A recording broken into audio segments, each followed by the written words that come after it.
Hello friends, if the windshield washer nozzles don't wield water well, this to say that either its nozzles are oxidized or forgotten small particles found in water. There are many ways to clean injectors mechanical, such as with a needle, and various liquids, such as cola.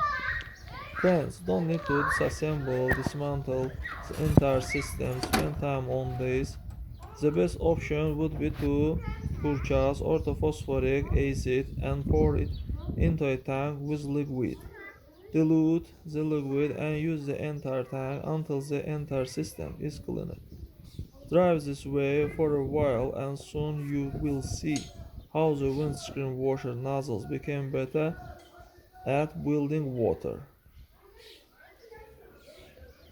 That's all guys, subscribe to our channel, put like and don't forget to put a bell so as not miss new video on the channel.